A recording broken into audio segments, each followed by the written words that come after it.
Science کے دلچسپ حقائق اور قرآن ایک مکمل ضابطۂ حیات ہے۔ اس کی ہر آیت کسی معجزہ سے کم نہیں، بس ہمیں اس کو سمجھنے کی ضرورت ہے۔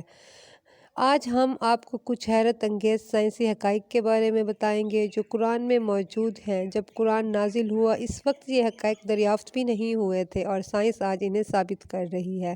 سائنس ہو، معاشیات ہو یا تاریخ، زندگی کا کوئی ایسا پہلو نہیں جس پر چلنے کے لیے اللہ نے ہمیں کوئی واضح ہدایات نہ دی ہوں۔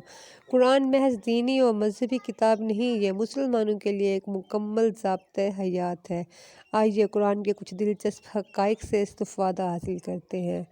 ہر چیز پانی سے بنی ہے۔ مائکروسکوپ کی ایجاد کے بعد آج سائنس یہ بات ثابت کرتی ہے کہ ہر جاندار کے خلیے کا تقریباً 90% حصہ پانی سے بنا ہے، لیکن قرآن نے یہ بات 1400 سال پہلے ہی کہہ دی تھی۔ ہم نے ہر جاندار کو پانی سے پیدا کیا، پھر تم ایمان کیوں نہیں لاتے؟ لوہا باہر سے لایا گیا۔ لوہا اس زمین کی پیداوار نہیں ہے، یہ باہر سے لایا گیا ہے۔ سائنس اس بات کو اب ثابت کر رہی ہے کہ ہزاروں سال پہلے خلا سے ایک میٹیور زمین پر مارا گیا جس سے زمین پر لوہا پھیل گیا۔ اللہ نے قرآن پاک میں یہ بات اس طرح بتائی ہے: ہم نے لوہا لوگوں کے فائدے کے لیے اتارا جس میں بڑا ہی زور ہے۔ آسمان محفوظ چھت ہے۔ سائنس اس بات کو ثابت کر رہی ہے کہ آسمان ہمارے درجہ حرارت کو کنٹرول کرتا ہے۔ سورج کی ایسی شعاعیں جو زمین کے لیے نقصان دہ ہیں، آسمان پر موجود لیئر نقصان دہ شعاعوں کو روک لیتی ہے۔ قرآن پاک میں اللہ تعالیٰ فرماتے ہیں: اور ہم نے آسمان کو محفوظ چھت بنا دیا، مگر یہ اس کی نشانیوں کی طرف توجہ نہیں کرتے۔ پہاڑ زمین میں میخیں ہیں۔ یہ پہاڑ زمین کو ایک جگہ جمائے ہوئے ہیں، اگر یہ نہ ہوں تو زمین ادھر ادھر ڈولنے لگے۔ اس کی جڑیں زمین میں ہماری سوچ سے زیادہ گہری ہیں۔ اللہ تعالیٰ ارشاد فرماتا ہے: کیا یہ واقعہ نہیں ہے کہ ہم نے زمین کو فرش بنایا اور پہاڑوں کو میخوں کی طرح گاڑ دیا؟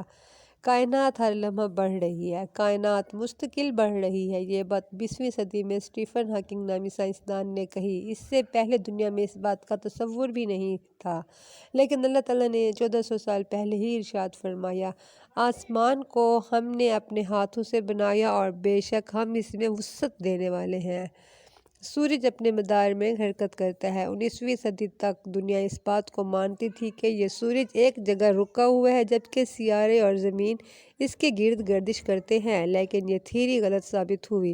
اب سائنس کہتی ہے کہ سورج بھی اپنے مدار میں گردش کر رہا ہے، اور یہ بات قرآن نے پہلے ہی بتا دی ہوئی ہے۔ اور وہ اللہ ہی ہے جس نے رات اور دن بنائے، سورج اور چاند کو پیدا کیا، سب ایک ایک فلک میں تیر رہے ہیں۔ پیشانی کے ذریعے سے جھوٹ پکڑنا: یہ بات ثابت ہو چکی ہے کہ جب بھی کوئی انسان جھوٹ بولتا ہے تو اس کی پیشانی کی طرف دماغ میں ایک سرگرمی ہوتی ہے اور ایک لوب بنتا ہے، اور یہ بات قرآن اس طرح بتاتا ہے کہ اگر وہ باز نہ آیا تو ہم اس کی پیشانی کے بال پکڑ کر کھینچیں گے، وہ پیشانی جو جھوٹی اور سخت خطا کار ہے۔ درد کی وجہ: درد محسوس کرنے کی صلاحیت ہماری پوری جلد میں ہوتی ہے۔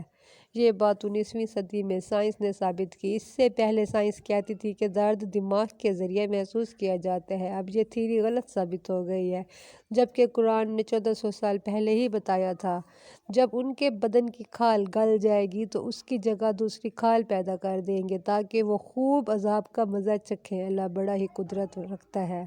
سبحان اللہ۔